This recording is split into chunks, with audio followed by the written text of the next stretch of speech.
What Ninevillam Nitya is it? Ninevillam Nitya is it? I said. You don't understand. Panivilam Malarvanam is from a movie called Ninevillam Nitya. Okay, தெரியாதா உங்களுக்கு? அதான் கேட்டேன் நானு. So வந்தோடனே நினைவெல்லாம் நித்யாவான்னு கேட்டேன். அதான் கேட்டேன். உங்களுக்கு தெரியாதா? அது retro song. Okay fine. Okay fine. சரி. Okay that's what I asked. Okay good. இங்க உங்க ஸ்வீட்டே இல்லையா? Okay, fine, good. All right, so we're good to start, right? Great, thanks, man. Okay, hey, good evening, everyone, and welcome back to Cornerstone Weaving Workplace, right? So this is your favorite spot for talking about human dynamics and how do we connect at office and how do we make the office a special place to work. It's Friday, 5:30, and I'm here on the show Cornerstone Weaving Workplace on DC Live, where we care, we share, and we're on air. And I'm your favorite host, Rudhra. Okay, I'm going to talk about something very valuable, something very worthy, something which is always lived through the life. Okay, and what is that we are talking about? We're talking about trust. We're talking about trust. Let's understand what is trust really. Okay, it is very intangible yet absolutely essential, and I'm going to talk about an analogy. Okay, I'm going to talk about trust as a currency. What comes to your mind the moment we say the word currency?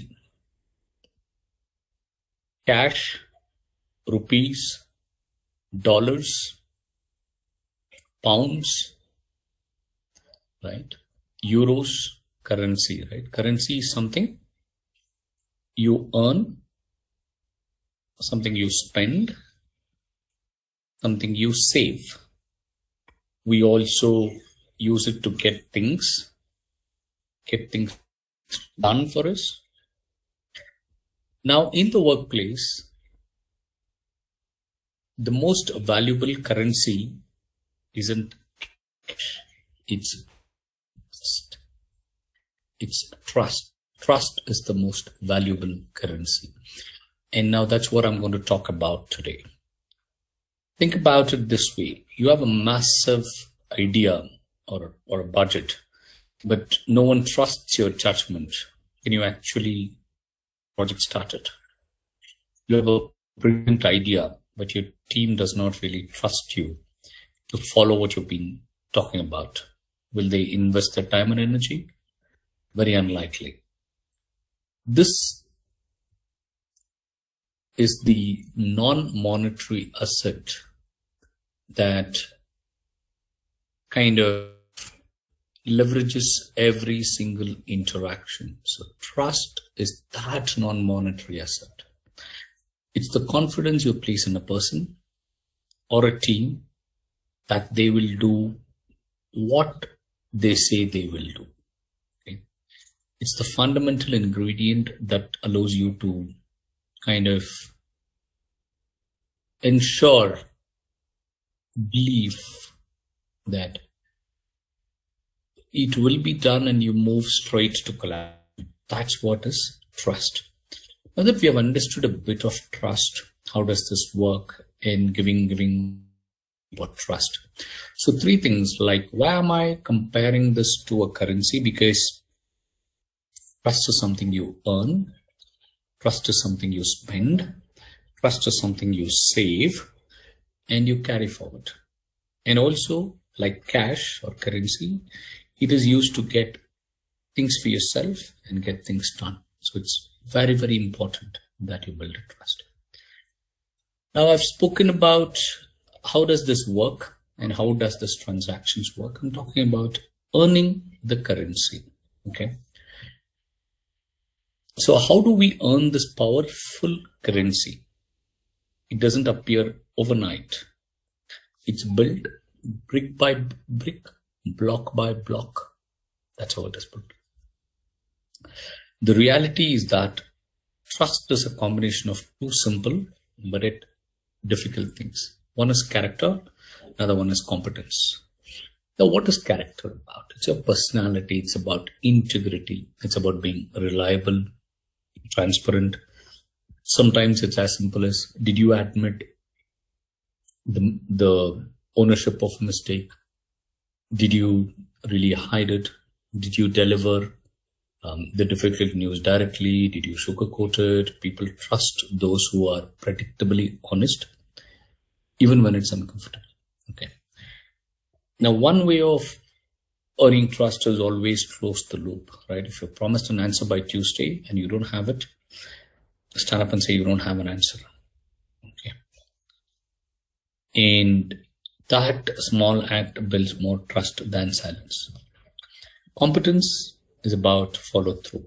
It's about demonstrating that you actually deliver on the promises you make. We trust the engineer who consistently solves complex problems, but we trust someone who consistently does something for you. That is what is competence we're talking about. The tip here is consistency. Okay.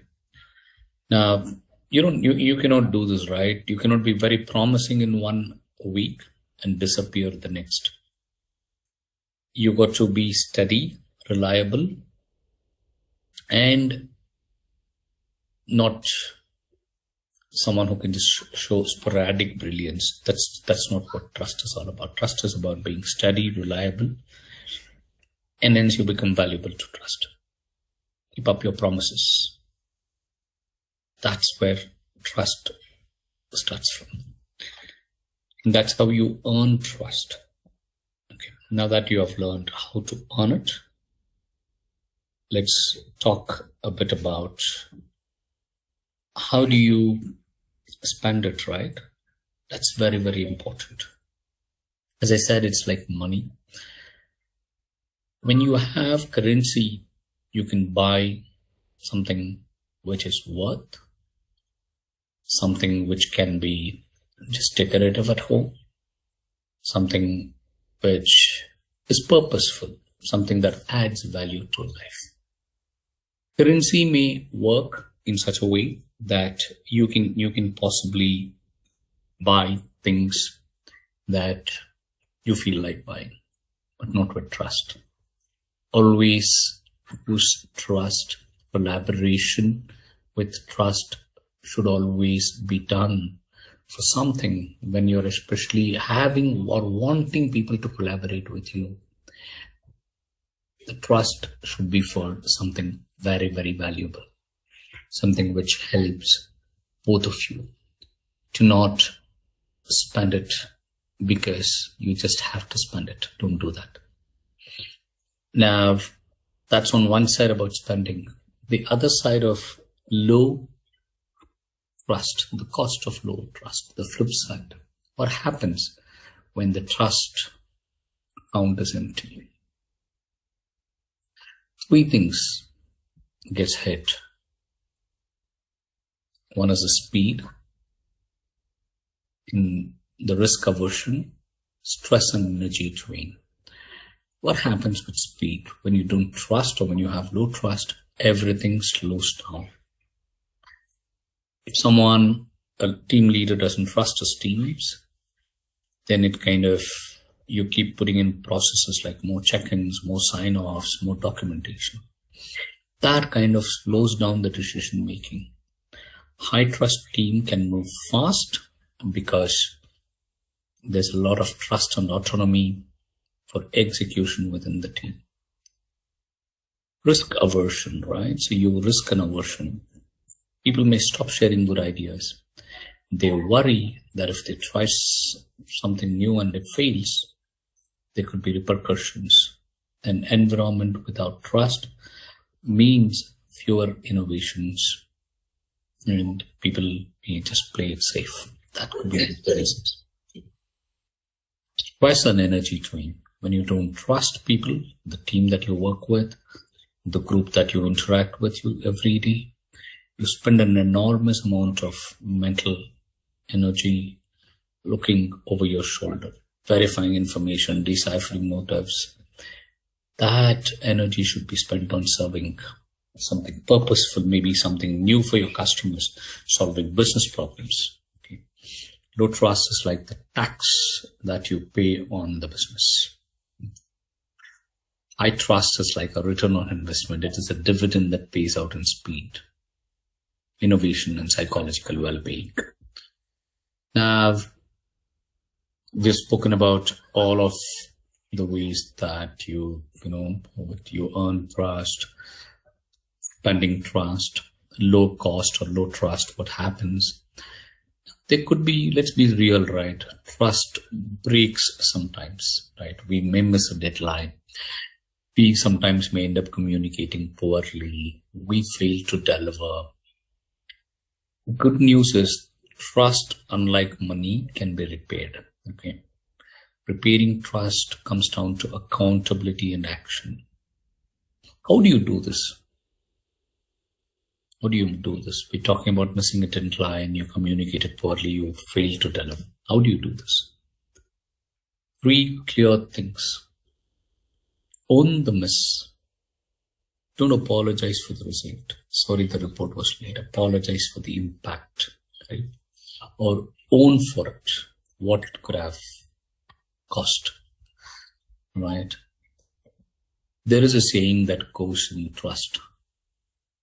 You're not judged by the intent. You're judged by the impact. Nobody is judged by the intent. Always people are judged by the impact, what it could have cost. I never wanted to take this leave. That's an intent. But since you took this leave, you were not present for the meeting. That's an impact. Correct. Make a deposit. Don't just talk about the change. Demonstrate it. If you were late, be early the next 5 times. If you are unclear, follow up immediately with precise documentation the next time. You must visibly invest in the relationship to show you value it. Sometimes you got to be generous with trust. Remember that trust is a two-way street. Don't wait for you to earn your trust. Lend it to them first. Lend it to them first. Give them responsibilities. Grant them an autonomy. Give people good intent. By lending trust, you often let people know that you trust them. Correct? They will rise with the occasion. Then it starts building a good bond. And that exhibits in the actions that you do together. Now, we were listening to trust all the way till now. Why am I talking about trust on this show? On a Friday evening where we're just getting ready for a weekend. This show talks about human dynamics.